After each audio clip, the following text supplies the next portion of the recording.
Yigel Tumarkin est né à Dresde en Allemagne en 1933.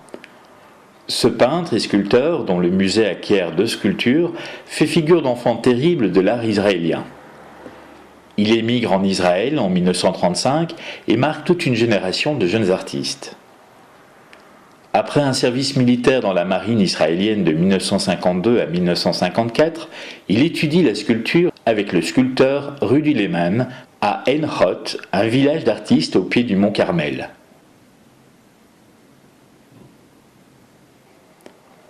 Entre 1955 et 1957, il parcourt l'Europe, rencontre son père à Berlin-Est et travaille comme décorateur pour le Bertolt Brecht Berliner Ensemble. Les notions brechtiennes d'aliénation et d'engagement social se révéleront d'une influence majeure pour son œuvre. Il sera très fortement impressionné en 1956 par les sculptures métalliques de l'Espagnol Julio González et également par celles du jeune César. Ferrailleur, soudeur, tourneur, mécanicien, électricien, César, qui est un paresseux volontaire et acharné, reste un parfait ouvrier, l'artiste consciencieux.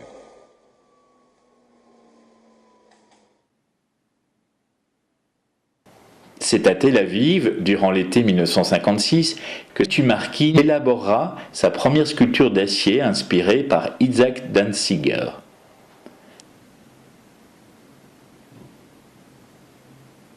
Il crée des assemblages sous forme de grands panneaux en relief à partir d'objets ou de matières premières trouvées.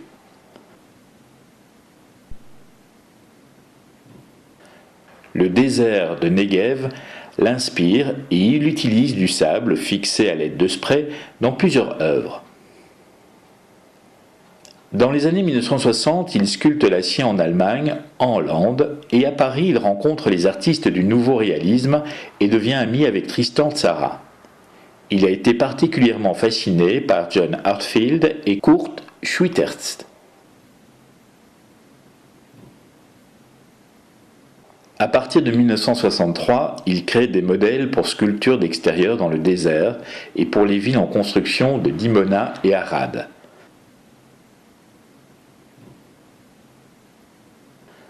Pour les sculptures du désert, il utilise les pièces métalliques tirées de carcasses de bateaux. Ces matériaux étant pour lui hautement chargés de significations symboliques. Il commence en 1964 à introduire des armes dans ses sculptures. C'est pour lui de magnifiques matériaux ayant complètement perdu leur fonction mortifère, originale, au profit d'une nouvelle réalité culturelle, artistique et pacifique. C'est en 1965 qu'il insère des parties de corps humains dans ses sculptures. Tumarkin est devenu très célèbre pour le monument en mémoire de la Shoah sur la place centrale de Tel Aviv, la place Rabin, et pour les sculptures situées dans le désert du Negev. Pour ce qui concerne le processus de création du mémorial de l'Holocauste, l'artiste est marqué lors d'un séjour à New York, entre 1974 et 1975, par la verticalité de l'environnement de verre et d'acier poli, se réfléchissant dans les sculptures de la ville. C'est en rébellion contre cette architecture internationale orientée vers le ciel que ces sculptures commencent à devenir plus horizontales. L'acier est devenu sa matière sculptée de prédilection. À partir des années 1990, il améliore sa technique en façonnant l'acier lui-même après l'avoir porté à une température de 1200 degrés, à l'aide d'outils lourds dans un processus exigeant la plus grande concentration. Les sculptures de Tumarkin ont été mises à l'honneur partout dans le monde et il a acquis une reconnaissance internationale. Dans son propre pays, il est l'une des figures dominantes de l'art moderne israélien. Une caractéristique de son art est le lien qu'il établit avec l'histoire du pays. En raison du contenu critique et politique lié à la guerre, à la situation sociale et aux idéaux israéliens, qu'on le retrouve souvent dans son œuvre, sa nomination au prix israélien en 2004 a été fortement contestée.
Mordechai Moreh naît en 1937 à Bagdad dans une famille aisée de la bourgeoisie juive. Son père est chef comptable d'une société anglaise d'import-export. Cependant, si le style de vie familial est plus occidental qu'oriental, spirituellement, les Moreh vivent en respect de la tradition juive. Le jeune Mordechai commence à dessiner dès 4 ans, et à 6 ans, il connaît la plupart des récits de la Bible et du Midrash, ainsi que les fables de La Fontaine. Elles continueront toujours à exercer une fascination sur lui. À 14 ans, il émigre vers Israël et est hébergé dans une série de camps successifs. Il y dessine tout le temps, car pour lui, c'est le seul moyen de garder le contact avec la réalité. En 1952-53, il retrouve sa mère, une de ses sœurs et 2 de ses frères, et il vit dans un camp d'émigrants à Jérusalem. Les conditions précaires de ce camp le marquent profondément, ce qu'il essaye d'exprimer dans une pratique fébrile de la peinture et du dessin. Au collège hébraïque, il découvre l'histoire du peuple juif. De 1955 à 1959, il suit des études artistiques à l'école Bezalel de Jérusalem, dont l'organisation ne lui convient pas forcément. L'école met plus l'accent sur la publicité et l'artisanat que sur les beaux-arts. Ses intérêts artistiques, visionnaires et surréalistes font qu'il se sent incompris, bien qu'apprécié par ses condisciples et ses professeurs, dont Jacob Pins et Jacob Steinhardt. Ils sont pour la plupart d'origine allemande, les héritiers de l'expressionnisme allemand. En 1959, sous la pression d'une partie des étudiants de l'école, une section Beaux-Arts est enfin créée à Bezalel et Moreh y étudie la peinture, le dessin et la gravure sur bois. C'est là qu'il découvre également la technique de la gravure à l'eau forte, enseignée par Jacob Steinhardt. Le chai sacré, sa première gravure à l'eau forte, date de cette époque, tout comme ses premières œuvres représentant un bestiaire fantastique.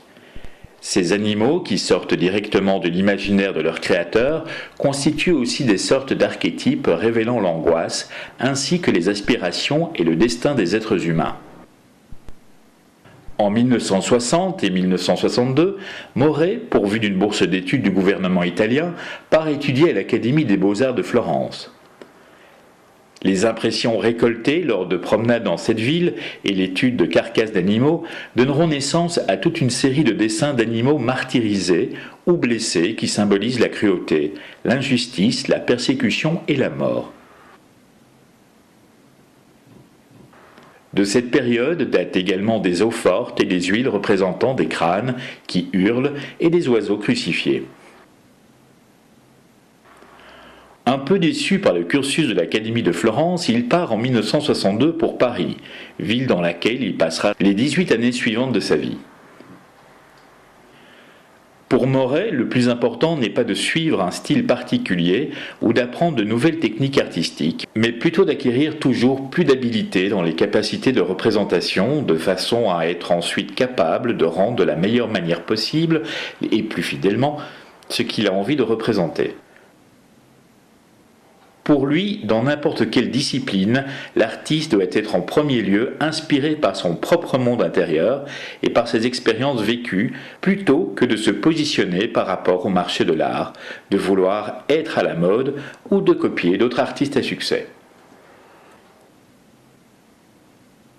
Réalisé principalement avec la technique très spontanée de la pointe sèche et datée des années 1960, 1970 et 1980, les 11 gravures de la Donation Lamel sont représentatives de son œuvre originale, où l'animal occupe une place prépondérante au sein d'un monde de rêve habité d'étranges créatures. Scènes de chasse et de supplices, parades et processions, défilés d'animaux, représentations de catastrophes, comme dans l'œuvre à caractère prophétique et surréaliste intitulée The Wandering Jew de 1969. L'œuvre récapitule les différentes préoccupations et thèmes chers à l'artiste: la fin du monde, le bestiaire, la souffrance, la cruauté, la crucifixion et la question de l'identité juive.